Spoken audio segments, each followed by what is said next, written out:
같이 읽겠습니다. 예수께서 이 첫 표적을 갈릴리 가나에서 행하여 그의 영광을 나타내심에 제자들이 그를 믿으니라. 아멘.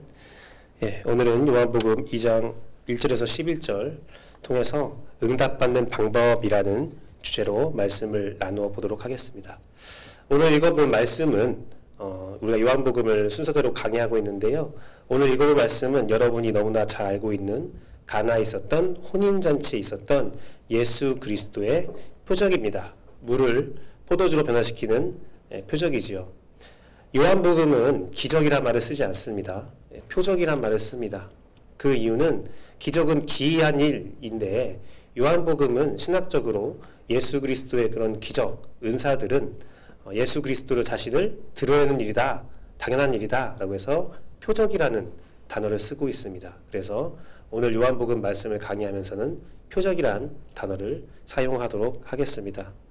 가나의 혼인잔치 비유는 여러분들이 살면서 정말 많이 들어본 말씀일 거예요. 듣는 말씀마다 다른 부분으로 설명하시는 분도 계시고 같은 말씀으로 하시는 분도 있습니다. 대략적으로 가나의 혼인잔치에서 우리가 얻는 교훈들은 물이 포도주로 변화된 사건을 통해서 예수 그리스도의 신성, 능력이 있으신 분이다 라는 것을 배우기도 하고요.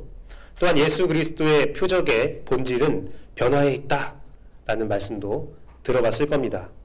또한 예수 그리스도의 표적을 통해서 즐거움의 잔치가 끝나지 않고 지속되었다 라고 해서 예수 그리스도의 표적은, 예수 그리스도의 역사는 즐거움이 지속되는 놀라운 표적이다 라는 말도 합니다. 그런 즐거움과, 성도의 즐거움과 기쁨을 보호하신다 라는 의미도 있습니다. 또 어떤 사람들은 이 사건 이상의 의미를 집어넣기도 합니다. 알레고리즘의 형식을 빌어서 이렇게 비유적으로 해석하시는 분도 계신데요. 그럴 때는 막 이런 말도 해요. 포도주를 예수 그리스도의 보혈로 해석하고, 보혈이 없는, 기쁨 없는 그런 잔치집, 거짓 결혼식의 종들, 사역자들, 그렇게 하기도 합니다. 그런 거짓된 잔치가 벌어지고 있는데 낮은 자들, 종들을 통하여서 예수 그리스도의 정결, 예식에 사용된 항아리에 물을 담았다 해서 정결의 물, 정결의식, 정결한 삶을 통해서 보혈이 회복되고 모두 기뻐하며 전에 없었던 구원의 참 기쁨을 느끼게 된다라고 좀 확대해서 해석하는 분도 계십니다. 결혼식의 기쁨이 끝나지 않게 됨으로써 예수 그리스도의 사역의 본질이 어린 양 신부 되시는 예수 그리스도, 성도의 연합, 그런 것들로 확대 해석하는 경우도 제가 본 적이 있는데요. 여러 가지 정보를 제가 쭉 나열했는데 기억에 나는 것도 있고 들어본 것도 있고 처음 들어본 것도 있을 겁니다. 근데 이 모든 것들의 해석에 대해서는 은혜롭게 받아들일 수 있지만 좀 확대 해석했던, 제가 좀 비유적으로 해석했던 부분들은 조금 조심할 필요가 있습니다. 성경을 보면 확대 해석하는 경우가 많이 있어요. 비유를 들면서 확대 해석하는 경우가 있는데 참 그것은 신기롭고 흥미롭고 재밌기도 하지만 또 은혜도 있지만 거짓일 확률도 같이 높아지기 때문에 우리가 좀 조심해야 돼요. 청중을 통해서 인위적인 어떤 내용을 뽑아내는 경우가 있기 때문에 여러분이 그 이야기를 들으면서 성령의 분별함을 가지고 잘 거짓과 진실을 잘 분별해서 해석하는 것들이 필요합니다.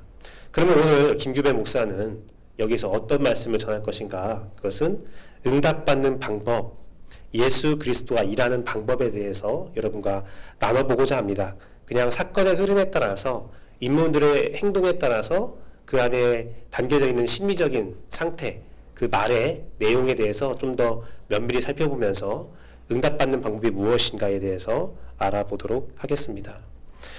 결론적으로 말씀드리자면 예수 그리스도에게 응답받는 방법, 예수 그리스도가 일하는 방법은 구하는 자의 태도가 매우 중요하다라는 겁니다. 물론 내용도 중요합니다. 하지만 오늘 가나의 혼인잔치를 통해서 알 수 있는 것은 태도에 따라 예수 그리스도의 언행이 바뀌어요. 먼저는 마리아의 모습을 보기 원합니다. 예수 그리스도의 육신적인 어머니 마리아는 혼인잔치에서 포도주가 떨어진 것을 알았습니다. 그리고 예수 그리스도에게 나와서 포도주가 없다고 말을 합니다. 이건 어떤 의미가 있는 것 같습니까? 포도주가 없다. 그걸 왜 예수 그리스도에게 말하죠? 포도주가 없으면 결혼식 혼주한테 말해야죠. 내가 보니까 포도주가 없는 것 같은데요. 아니면 오늘 보면 나왔던 연회장, 연회 매니저, 그 사람한테 가서 지금 보니까 포도주가 부족할 것 같다. 그래서 주인장한테, 혼주한테, 연회장한테 포도주를 빨리 사와라, 문제를 해결해라 라고 해야 되잖아요. 이 부분을 보면서 많은 신학자들은 아마 마리아의 친척이었을 것이다. 그러니까 면밀한 관계가 있었기 때문에 이 문제를 해결하려고 적극적으로 마리아가 나섰을 것이다 라고 예상을 하는데, 그래도 해결되지 않은 궁금증은 왜 예수 그리스도에게 나가냐 이겁니다. 예수님은 지금 하객으로 오신 분이세요. 이런 거죠. 여러분이 결혼식을 딱 갔는데 딱 보니까 뭔가 부족한 것 같아. 그럼 여러분들 같이 간 아들에게 야 여기 부족하다라고 말하겠습니까? 아니죠. 지금 번지수를 잘못 찾고 있는 거죠. 그런데요, 마리아는 알고 있었습니다. 세상 모든 사람들은 알지 못해도 마리아는 알고 있었어요. 뭘 알고 있었냐면 예수 그리스도에게 능력이 있다는 것을 알고 있었어요. 어렸을 때부터 성령으로 잉태해서 예수를 잉태해서 태어났고, 또 예수 그리스도의 성장을 다 봤기 때문에 마리아는 예수님이 어떠한 능력이 있다. 그리고 1장에서 본 것처럼 성령이 임재하면서 하나님의 아들이라는 것을 이미 공포화된 상태이기 때문에 마리아는 문제를 해결할 수 있는 부분이 예수 그리스도에게 있다. 마리아는 좀 기대했던 것 같습니다. 인간적으로 봤을 때 어떤 돈을 들여서 포도주를 사오는 것이 아니라 어떤 능력을 행하지 않을까? 또한 한 가지가 더 있죠.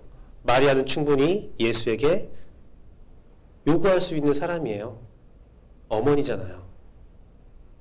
그런데 예수 그리스도의 대답은 무엇이었습니까? 같이 읽어볼까요? 둘, 셋. 예수께서 이 시대에 여자여 나와 무슨 상관이 있나이까? 내 때가 아직 이르지 아니하였나이다. 조금 건방지죠? 순화돼서 건방지고 나쁘게 말하면 또 네 가지가 없다 말할 수가 있는데, 여기서 여러분이 착각하지 말아야 될 게 여자여라는 단어는 폄훼하는 단어가 아닙니다. 여사님, 어머님을 말할 때 통상적인 말입니다. 그렇다 할지라도 조금 그렇죠. 무슨 상관이 있나이까? 어떻게 보면 예수님의 말이 맞아요. 나는 하객인데 무슨 상관이 있습니까? 라고 말할 수 있어요. 하지만 상관이 없다는 내용이 뭐냐면 때가 이르지 않았다라는 말입니다. 그 때는 헬라어로 호라라는 단어거든요. 호라. 근데 뭐냐면 신약 시대에 신약 복음에서 또 요한 복음에서 이 호라라는 이 때라는 단어가 사용될 때는 어떤 무르익었다, 무엇이 충만히 채워졌다, 그럴 때 사용되는 겁니다. 즉 내 때가 아직 이르지 아니하였나이다 라는 말은 아직 뭔가가 부족합니다, 뭔가가 채워져야 합니다 라는 단어지요. 이 말씀을 아직 예수 그리스도가 사역을 시작하지 않았다라는 말로 해석하는 경우가 더 있습니다. 하지만 그렇지 않습니다. 왜 그러냐면 예수 그리스도가 사역을 시작하지 아니하였다면 그 가나의 혼인잔치에 제자들이 동석하지 않았을 것입니다. 예수님은 이미 요한복음 1장을 통해서 침례 요한에게 침례를 받았고 성령의 임재함도 경험했고, 또한 제자들이 나와서 그를 따르기 시작하였습니다. 예수 그리스도의 사역은 이미 시작된 것입니다. 그렇기 때문에 오늘 예수 그리스도의 말씀을 바르게 해석한다는 것은 뭐냐면 사역과 무관하게 사역은 이미 시작되었고 예수 그리스도가 어떠한 응답을 행하는 것, 그런 표적을 보이는 거에는 무언가가 채워져야 한다, 어떠한 것들이 채워져야 한다, 어떠한 조건들이 맞아떨어져야 된다는 것을 우리는 예상할 수 있습니다. 그것이 무엇인지 우리가 말씀을 계속 보기 원하는데요. 한 가지 여러분의 삶을 돌아보면서 생각해 봤으면 좋겠습니다. 사랑하는 성도 여러분, 우리의 기도가 그 자체와 내용이 나쁘지 않았는데, 정말 자체와 내용이 나쁘지 않았다면 하나님께서 응답하실 이유가 충분합니다. 응답하지 않을 이유가 없거든요. 내용이 참 좋아요. 그리고 취지도 참 좋아요. 하나님의 영광과 예수 그리스도의 은혜를 위해서 우리가 기도합니다. 내용도 좋습니다. 무리되지 않습니다. 그런데 하나님 응답하지 않는 거예요. 침묵하시는 겁니다. 그럴 때는 우리가 두 가지를 생각해 보아야 되죠. 하나님의 계획 안에서 내 기도가 아직 응답되지 않을 때인가 보다. 혹은 나의 어떤 부족한 모습 때문에 이 기도가 응답되지 않을 수도 있겠구나. 그럴 때는 우리가 또 성령님께 기도해야 돼요. 여러분들이 성령님께 기도하고 말씀을 보았을 때에 나의 기도의 내용들이 전혀 문제가 없다는 생각이 든다면 하나님, 왜 기도가 응답되지 않는지를 우리가 돌아볼 필요가 있습니다. 검증할 필요가 있다는 거죠. 하나님께서 원하시는 기도, 응답받은 기도, 그것이 무엇이냐? 계속 검증하고 나아가야 된다는 건데, 시간이든 타이밍이든 내 삶의 기도의 태도든 하나님이 원하는 분량의 기도의 내용이든 기도의 시간이든 어떠한 사건이 있어야 되는지 삶의 모습 등등 다양한 것들이 있어야, 그 내용들이 채워져야 하나님의 응답이 이루어진다는 것은 우리가 잘 알고 있는 사실입니다. 그렇다면 오늘 가나의 혼인잔치에서 이루어지지 않은, 채워지지 않은 모습이 무엇이었습니까? 바로 마리아의 자세였죠. 마리아의 요구에 예수 그리스도가 반드시 응답할 이유가 없습니다. 마리아에게는 있죠. 마리아에게는 있어요. 나는 예수의 엄마잖아. 하지만 예수 그리스도는 그런 육신의 어머니에 대해서 무슨 상관이 있냐라고 대답을 합니다. 마리아는요, 오늘 말씀을 보면 예수 그리스도에게 명령하고 있습니다. 포도주가 떨어졌습니다. 어떻게 해야 됩니까?가 아니라 포도주 떨어졌다. 포도주 빨리 내놔라. 그런 태도예요. 마리아는 예수 그리스도를 임신하여서 10개월을 품에 가지고 있었고 태어나게 했고 그를 갓난아이부터 성인까지 키웠습니다. 육신으로 보면 충분히 어머니의 권리를 주장할 수 있습니다. 심각한 부탁도 아닙니다. 죽은 자를 살려달라는 것도 아니에요. 나쁜 내용도 아닙니다. 결혼식에 포도주가 떨어졌으니까 그것 좀 채워달라는 아주 작은 부탁입니다. 엄마로서는 이 정도 할 수 있잖아요. 하나님 나라에 큰 피해를 끼친 것도 아니에요. 잔치집에 포도주 좀 더 있게 한다고 해서 하나님 역사에 큰 오점을 남기는 것도 아닙니다. 대수롭지도 않습니다. 하지만 예수님은 무슨 상관이 있냐니까. 내가 어머니의 요구를 들어줄 이유가 있습니까? 라는 거죠. 여러분, 우리가 기도할 때요, 사실 우리는 마리아와 같은 태도를 취할 때가 많습니다. 주님, 나의 기도는 들어주셔야 돼요. 내가 얼마나 헌신된 삶을 살았는데요. 내가 얼마나 주님을 믿었는데요. 주님은 나의 기도를 들어주셔야 돼요. 사람의 명예나 욕구의 응답의 동기가 된 때가 많이 있어요. 저는요, 누군가가 저한테 기도 부탁을 할 때 겁이 덜컥 납니다. 특히 어쩔 때 가장 겁나면 식사 기도할 때, 또 어디 이동할 때 겁이 덜컥 나요. 왜냐면 식사하다가 누가 살해라도 걸리면 어떡하나, 식사했는데 식중독이 걸리면 어떡하나, 차량으로 이동하는데 사고가 나면 어떡하나. 내가 기도했는데, 제가 기도해도 잘 안 될 수도 있어요. 그런데 우리가 기도할 때 그런 모습이 있는 것 같아요. 주님, 내가 기도하면 들어주시겠죠? 제 기도는 들어주시겠죠? 다른 사람도 아니고 제 기도인데요. 하지만 예수님은 오늘 우리에게 보여주고 있습니다. 기도하는 자의, 간구하는 자의 모습이 어때야 하는가라는 거예요. 기도는 하나님을 명령하면서 부리는 것이 아닙니다. 하나님께 묻고 하나님이 주시는 뜻과 말을 받아들이는 겁니다. 하나님께서 주시는 말과 뜻을 받아들이는데 우리의 태도는 매우 중요하지요. 우리가 종종 잃어버리는 것, 제가 종종 잃어버리는 것이 무엇이냐면 내 앞에 있는 그 예수 그리스도의 존재, 내 안에 살아계시는 예수 그리스도의 존재, 그 정체에 대해서 많이 잃어버려요. 그분은 창조주시거든요. 그분은 주관자시거든요. 그분은 위상과 영광과 위엄이 너무나 크신 분이거든요. 그런데 제가 눈만 감으면 기도할 수 있고 마음에 손을 놓고 기도하면 느껴지기 때문에 종종 그의 영광과 위엄과 위상과 그의 정체를 잊어버리는 경우가 많은 것 같아요. 너무 쉽게 보는다는 거죠. 여러분, 사랑 많은 사람이 있습니다. 인내가 많은 사람이 있습니다. 저희 남자들끼리 하는 말이 있는데요. 물론 여자들도 그런 말을 할 거라고 생각합니다. 참고 참는 애가 있어요.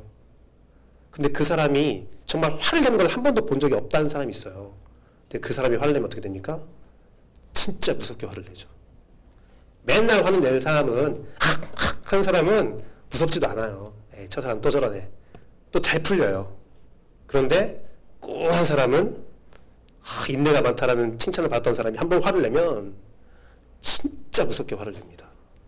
그리고 그 화가 잘 안 풀려요. 요즘에 새벽에 예레미야 말씀을 보고 있는데 그 하나님을 너무나 깊게 느낄 수 있더라고요. 예레미야를 계속 보면서 심판. 오늘 새벽에는요, 유다 백성들이 다 와서, 제사장들이 와서 예레미야한테 와서 제발 좀 기도 좀 해달라고. 예레미야한테 네가 믿는 여호와 하나님께 기도해서 바벨론이 우리를 점령하려 하는데 제발 한 번만 살려달라고 기도해 달라고 간구하거든요. 근데 하나님이 이렇게 대답해요. 싫어. 다 없애버릴 거야. 다 죽여버릴 거야. 이스라엘 백성, 유다 백성이 하나님께 나아가는 이유가 있습니다. 뭐냐면 모세와 다윗에게 했던 언약입니다. 내가 널 지킬 거야. 내가 너희를 구해줄 거야. 예루살렘은 누구도 점령하지 못할 거야. 하지만 그건 조건이 있었거든요. 하나님을 잘 섬길 때. 하나님은 참고 몇백 년을 참으셨어요.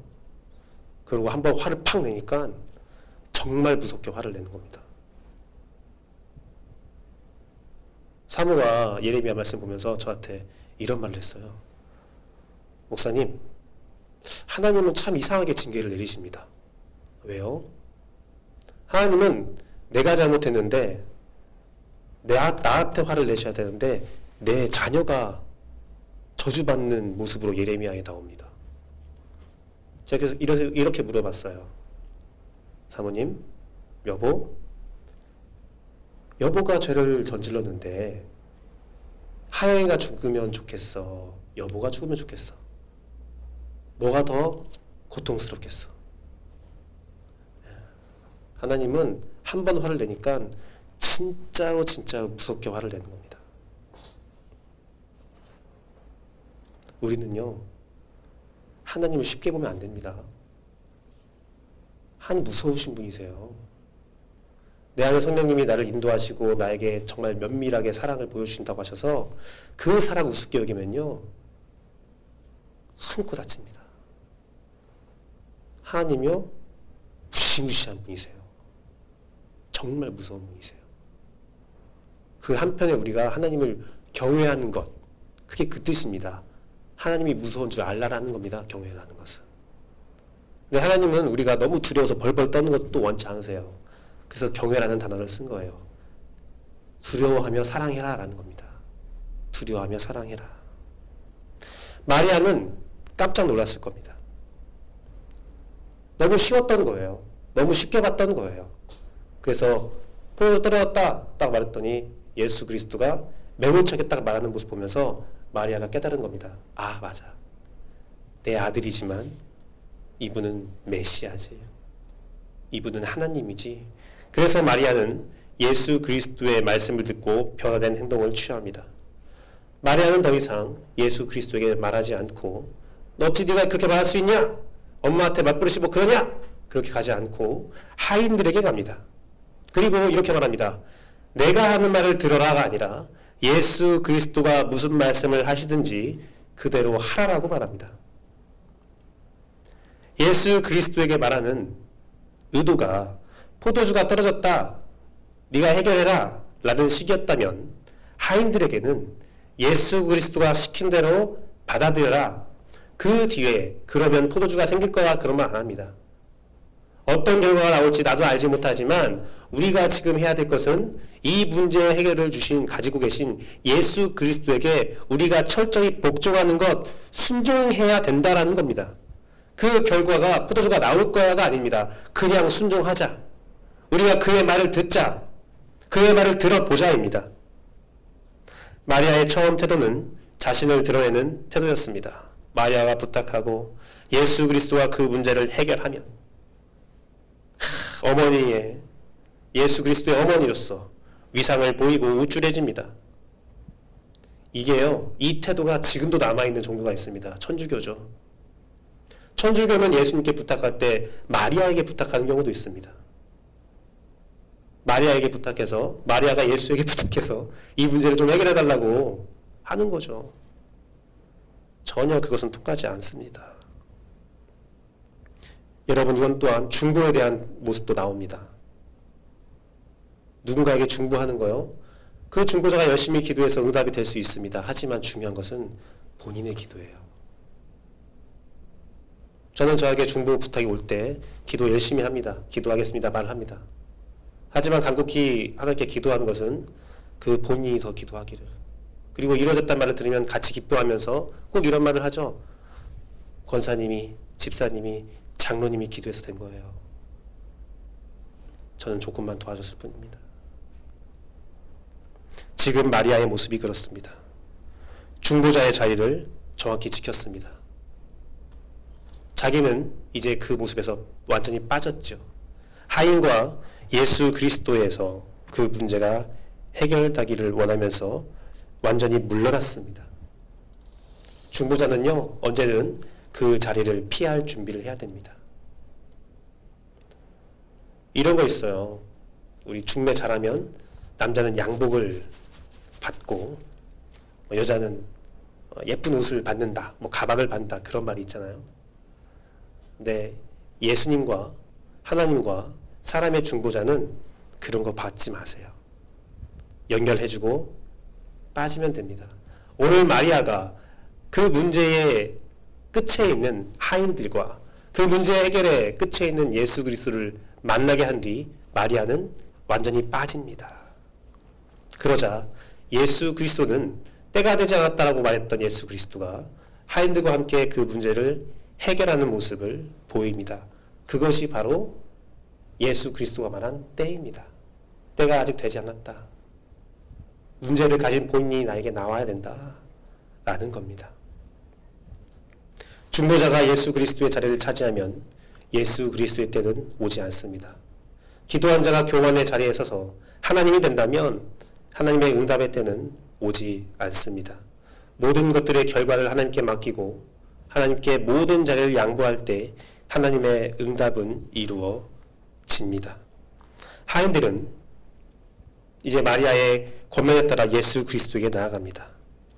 기도의 응답에 대한 문제가 본인의 문제가 될 경우에는 하인의 태도가 필요합니다. 오늘 하인의 자세를 또 바라보겠는데요. 예수 그리스도는 자기에게 나온 자들에게, 그 하인에게 무리한 요구를 시킵니다. 예수 그리스도는 그들에게 정결 예식을 위해 준비한 2-3통 되는 돌 항아리 6을 물을 채우라고 합니다. 이게 가나의 혼인잔치 기념교회에 있는 항아리인데요. 사람 크기만 하죠. 좀 깨져 있는데 사람 크기만 한 항아리가 있습니다. 저게 바로 2-3통 되는 돌 항아리입니다. 2-3통 된다는 것은 보통 사람이 드는 통에 2개, 3개 정도의 그 물을 부어야 되는 통이다, 큰 통이다라는 말인데요. 그것이 바로 약 30m 한 통에, 그렇기 때문에 2-3통 되는 돌 항아리는 약 80m에서 120m의 크기의 통입니다. 지금 우리가 정수기를 먹으면 정수기통이 있잖아요. 그 통이 19리터입니다. 그러면 80m는 그 통이 한 6개 정도가 필요한 양이지요. 제가 이제 물을 시켜보면, 제 사무실 옛날에 일할 때 3층에 있었거든요. 꼭 통 2개씩 시킵니다. 그러면 막 아저씨가 땀을 뻘뻘 흘리면서 그 통을 나르는데, 엘리베이터로 나르는데, 재밌는 것은요, 이들이 물을 갑자기 이런 놀라운 양의 물, 약 480리터에서 720리터죠. 6통을 채우라고 했으니까. 거의 뭐 아파트에 있는 그 방수되는 뭐 그런 통 같은 정수통에 있는 그 정도의 양을 채워야 되는데 갑자기 그 물을 어디서 구할 수 있었을까요? 뭐 소방차를 부를 수도 없고. 생각해 보십시오. 우물에 가야 됩니다. 우물에 가서 우물을 길러 와야 됩니다. 그런데 이스라엘 지역에는, 중동 지역에는 독특한 풍습이 하나 있습니다. 물에 대한 독특한 풍습이 있는데요. 여자만 기를 수가 있습니다. 그래서 이삭의 아내 리브가를 찾으러 갔을 때 물을 달라고 했잖아요. 여자만 기를 수가 있거든요. 사마리아 지역에 이르러서 예수님께서 목이 마르다 여인아 나에게 물을 달라고 여자만 기를 수 있거든요. 그 이유가 무엇인지 아십니까? 우물은요 굉장히 중요합니다. 이것은요 마을 공동 우물이기 때문에 여기에 누가 악한 마음 품고 독을 뿌리면 어떻게 됩니까? 다 죽는다고 보면 됩니다. 그래서 마을 우물에는 병정이 지키고 있습니다. 병정이 지키고 있습니다. 그럼 여인이 가서 그 물을 풀 때 어떤 남자가 그것을 이렇게 독 같은 거 품으려고 하면 그 병정을 제압할 수도 있잖아요. 근데 여자들은 병정을 제압 못할 거야 라는 계산이 되어 있기 때문에 여자만 물을 푸게 되어 있습니다. 우물이요, 우리가 생각하는 그런 우물도 있습니다.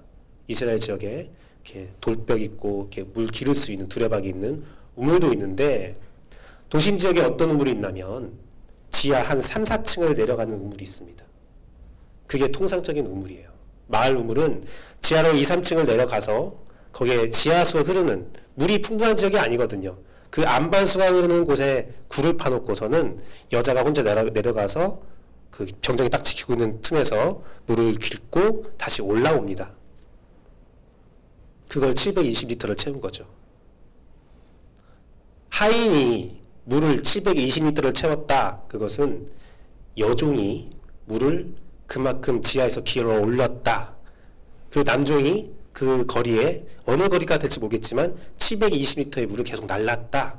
라는 겁니다. 보통 사람은 예수 그리스도가 야, 2-3통 되는 저 돌 항아리에 6통을 채워라 라고 하면 잠시만요.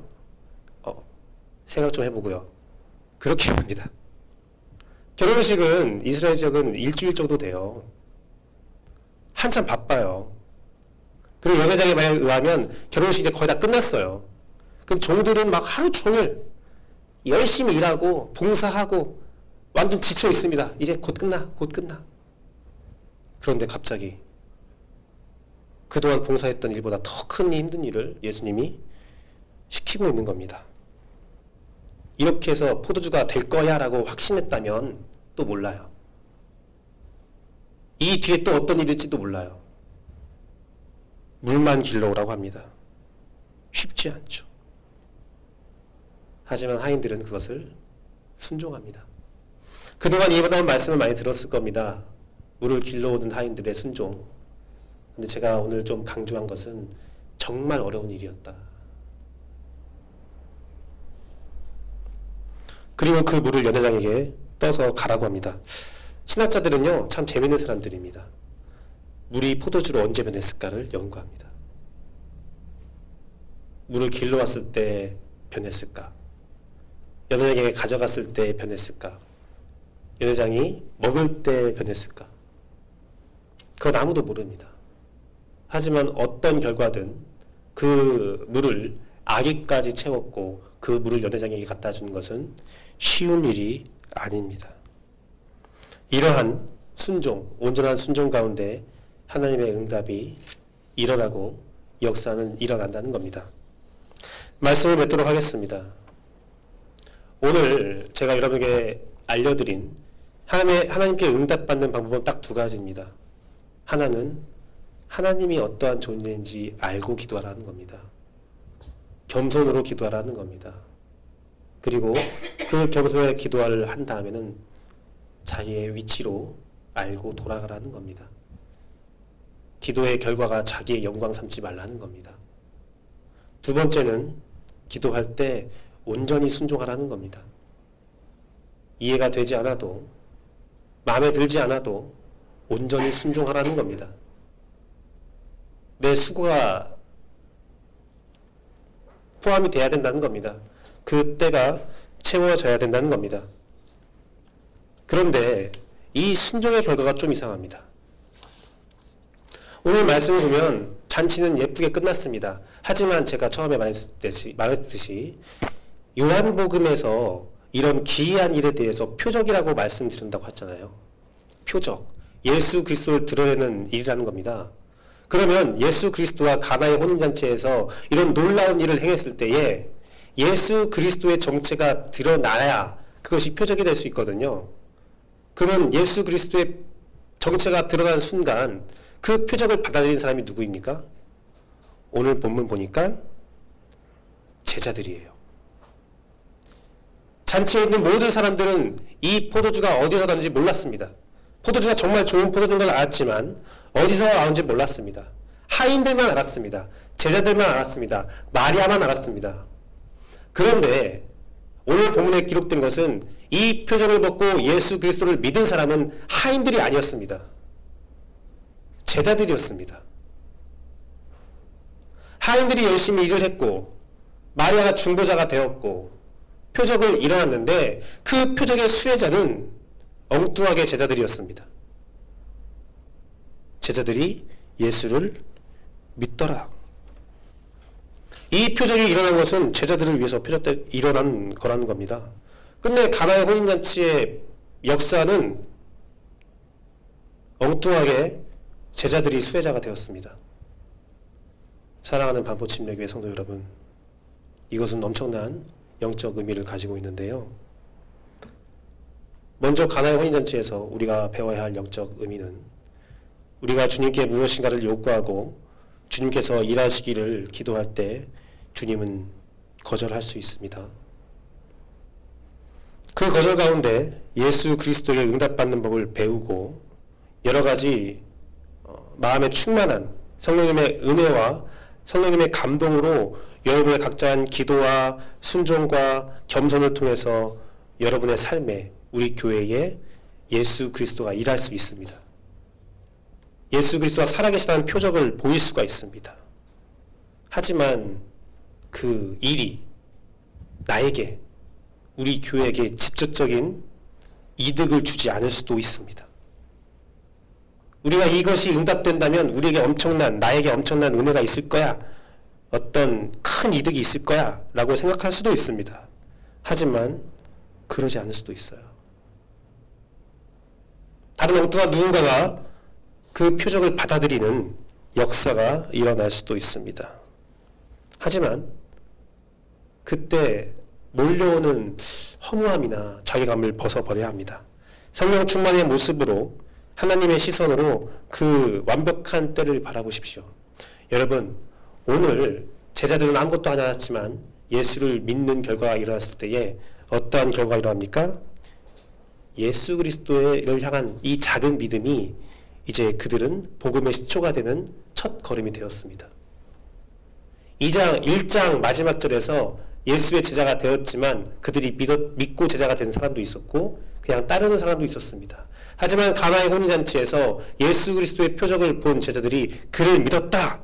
그리고 그렇게 시작된 첫 걸음이 나비 효과가 되어서 쓰나미가 되어서 예수 그리스도의 제자들이 온 세계에 복음을 전하는 영광스러운 역사의 시작이 된 것을 우리는 알아야 합니다.